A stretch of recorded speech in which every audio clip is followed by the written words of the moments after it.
And what's going on? Fontaine here, VIPSoundLab.com, back on Maschine 2.4. This time with the member request, they were wanting to know how to map third-party plugins to the native map.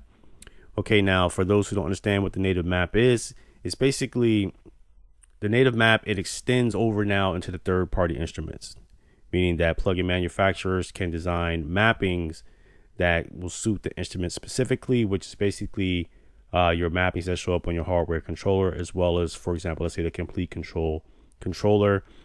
These third-party plugins show up in the Maschine browser.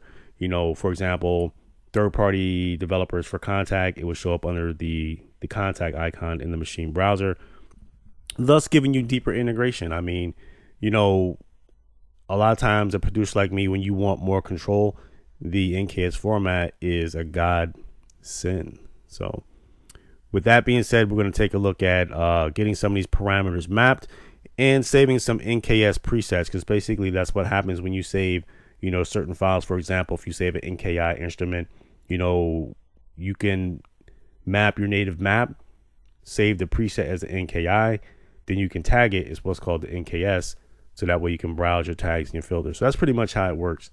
Okay, here's the sample start knob here.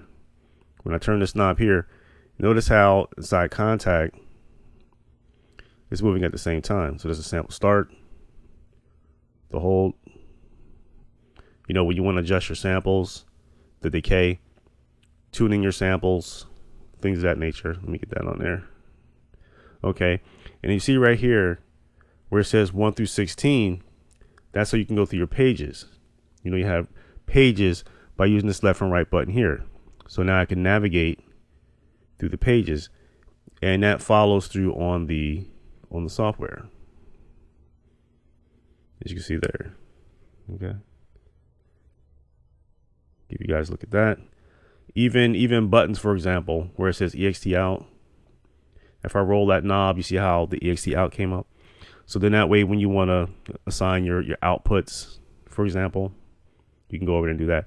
The way I have this instrument set up with this kit, I only set up 2 stereo outputs in a surround sound. This was a surround sound application for a kit. In Contact's browser, okay, under your view, under your outputs, you can select up to 16 outputs, thus giving you, the ability to route up to 16 outputs per pad. You guys can see some of the previous videos on that if you want to, take a look at that. All right, so that's pretty much how the navigation on that works. Again, just using these left and right buttons here to scroll through the pages. So that gives you full and total control over your plugin for deep integration. Now, with the Illmatic drum machine, the work is done. Again, we want to make life easy for producers. Therefore, the new update, we're going to be uploading that in a few minutes, which makes life easier and what a lot of manufacturers are currently doing. For example, this is a, pretty much a plugin host. Anytime you open up a plugin icon up under your plugin host, 9 times out of 10, it's going to be your effects from that point down. From up under an instrument, going down will be effects. That's why these are limited here, because I'm, again, still loading things inside this computer. If you want to load a plugin, you have to be on a completely blank sound. Okay, and you go from here, and then your plugin list will show up like this with your plugins. And again, I'm still getting things set up here.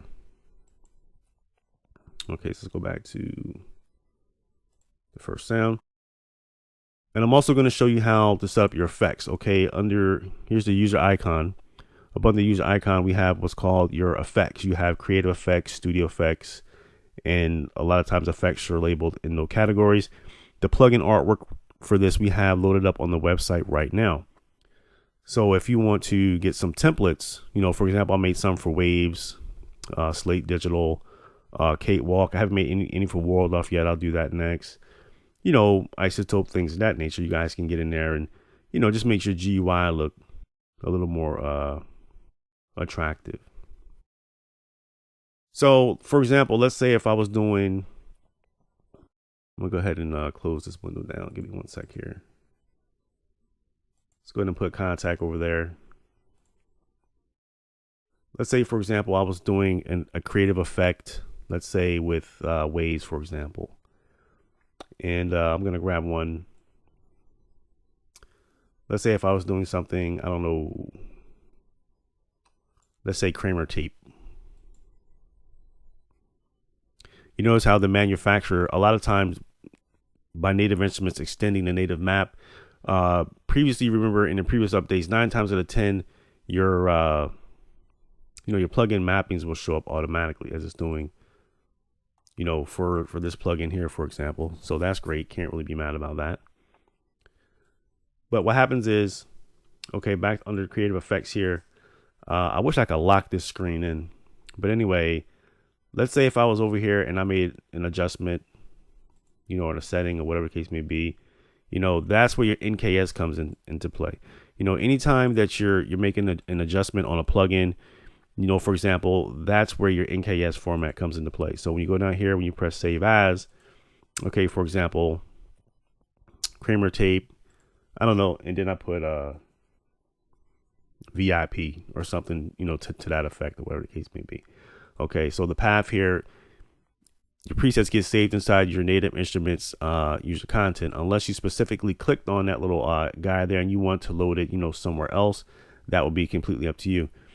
Just be mindful when you do this. If you were to select, let's say the desktop, for example, and you selected that as a saving location, be mindful that whenever you open up a plugin, it's going to save in that location. So be careful with that. You don't want to have a big mess on your hard drive. So if you do that, and you don't want to dig through your hard drive, there's a little X icon right here, which will take you back to the default Native Instruments user content folder, which 9 times out of 10 is where you're going to want to keep it.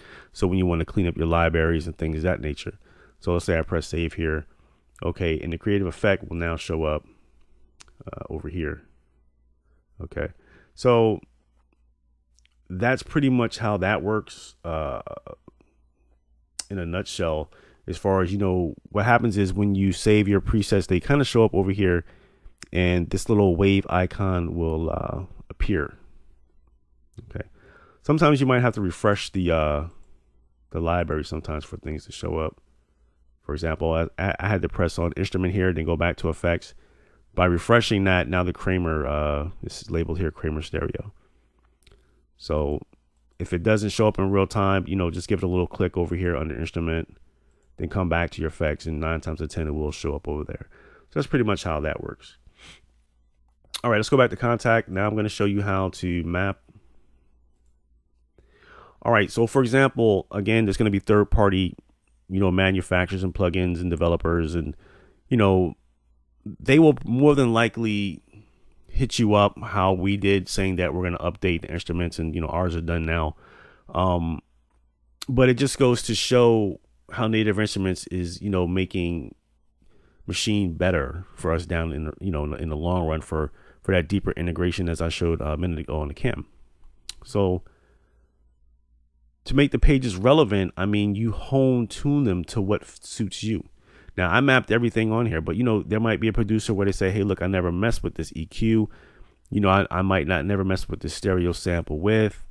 I might just need something on this effects page. I might just need the compressor, or I might just need the transient master, the tape, or even these switches. You have access to these switches.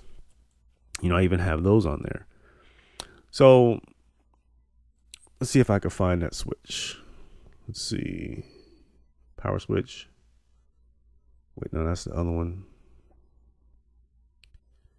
Let's see. Group. Is my group.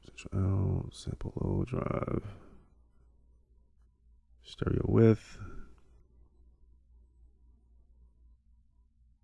Oh, you know what? I didn't even label that one. All right, so that makes it even better for the tutorial. All right, so on that one, I forgot to label these switches here. All right, so that's going to give us a great example to move forward in the video. Now, as you can see right here, what's not mapped, you have these little not available number signs.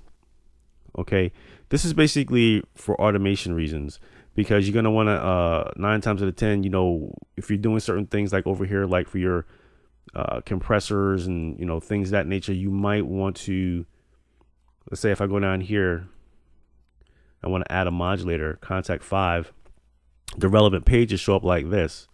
So here's a sample: start, hold, decay, tune, all that good stuff from the Illmatic drum machine. So this makes life easier if you're going to be doing some automation. So let's say if I go over here, I'm going to open up this window here. We're going to go up under view. Okay, we're going to click on the browser icon here. Now you notice inside the contact browser, you have what's called an auto button here, or rather that's short for automation, which basically allows you to view and edit, MIDI, host automation assignments of the instrument currently being edited. You just simply drag and drop a control from this list onto the instrument parameter you want to control. Pretty obvious, says right there up under the information icon.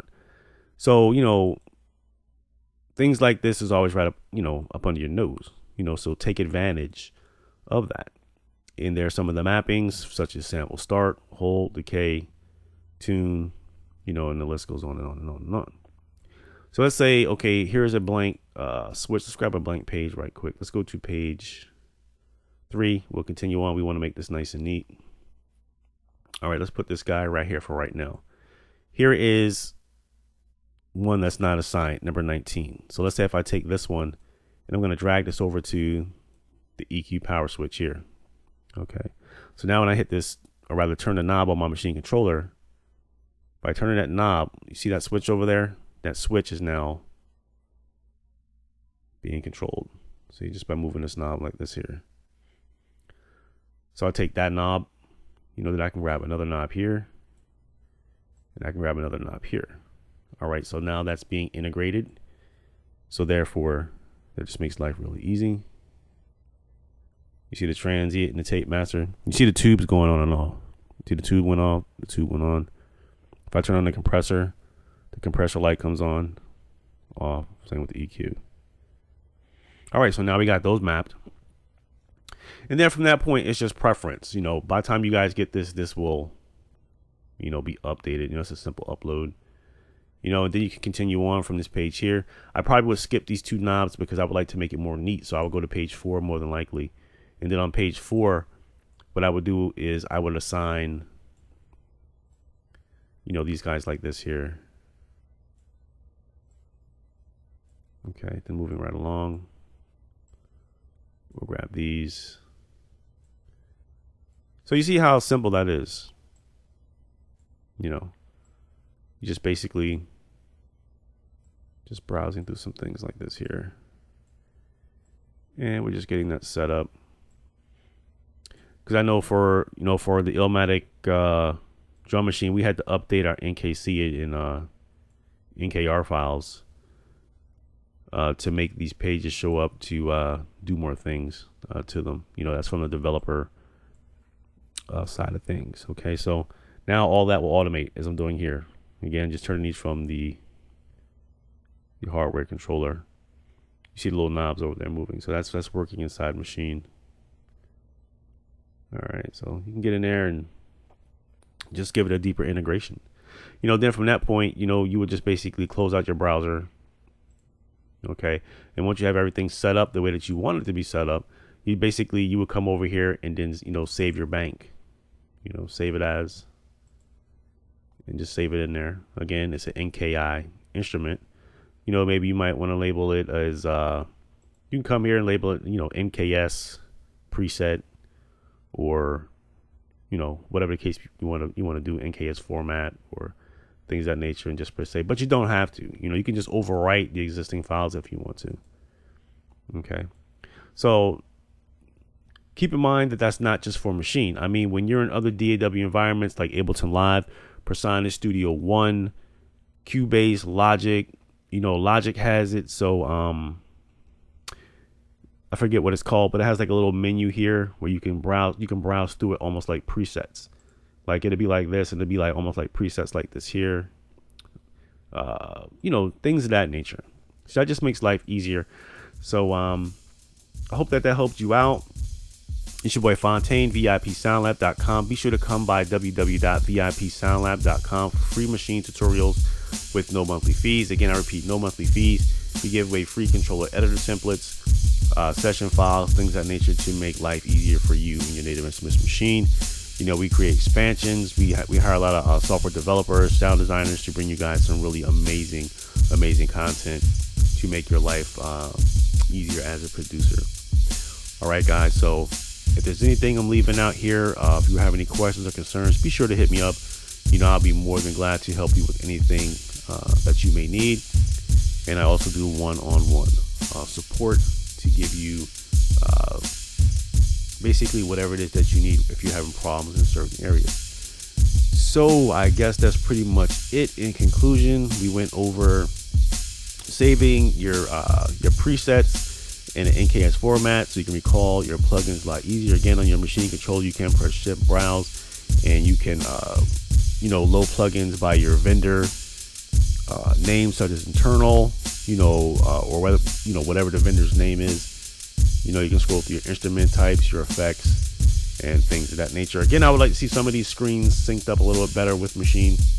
So if Native Instruments is watching, I noticed on the MK1 controller, when you do press shift browse, I would like to see these screens sync up just a little bit better. I mean, they're doing an awesome job, and I'm loving Native Instruments for this because they're doing some amazing things with Maschine. It's only going to get better. So, yeah, man, that's pretty much it. I guess I will see you guys on the next one.